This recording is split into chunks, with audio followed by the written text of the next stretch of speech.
Football প্রেমী হোক বা না হোক, ব্রাজিল আর্জেন্টিনার দ্বৈরথ নিয়ে জানে না এমন মানুষ খুঁজে পাওয়া দুষ্কর। বিশ্বের ফুটবল প্রেমীদের একটি বড় অংশ হয় ব্রাজিল নয়তো আর্জেন্টিনা সমর্থন করে। আমাদের দেশেও বিশ্বকাপ আসলে এ উন্মাদনা নজর কাড়ে সবার। মেসি, নেইমার, ম্যারাডোনা, পেলে বিশ্বজোড়া সুখ্যাতি বয়ে এনেছে দেশ দুটির জন্য।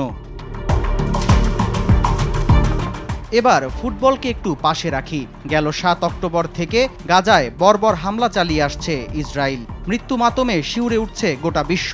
ইতোমধ্যেই লাশের মিছিল গড়িয়েছে ৩৯,০০০-এর কাছাকাছি। শত শত লাশ, গৃহহীন মানুষের আর্তনাদ, এসব যেন আমাদের চোখে সয়ে গেছে মিডিয়ার বদৌলতে। কিন্তু ফিলিস্তিনিদের এই সংকট সময়ে ঠিক কোন অবস্থানে আছে বিশ্ব ফুটবলের দুই শক্তি ব্রাজিল ও আর্জেন্টিনা?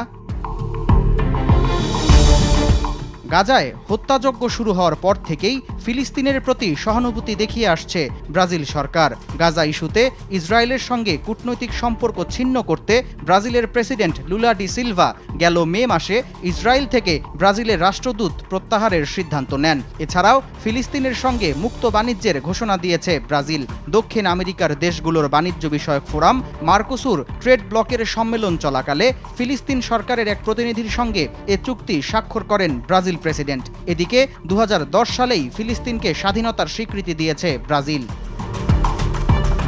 তবে ফিলিস্তিনের প্রতি বরাবরই বিরূপ আচরণ দেখিয়েছে আর্জেন্টিনার সরকার। গেল শনিবার ফিলিস্তিনের সশস্ত্র গোষ্ঠী হামাসকে সন্ত্রাসী সংগঠন হিসেবে আখ্যা দিয়েছে আর্জেন্টিনা।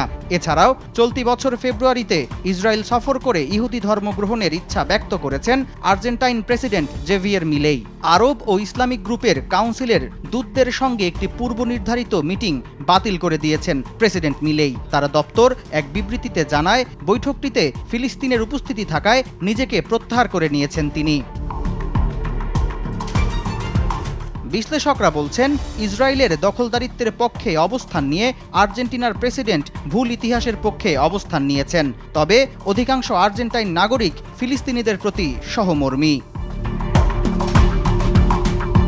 সামদানি প্রত্যয়, RTV।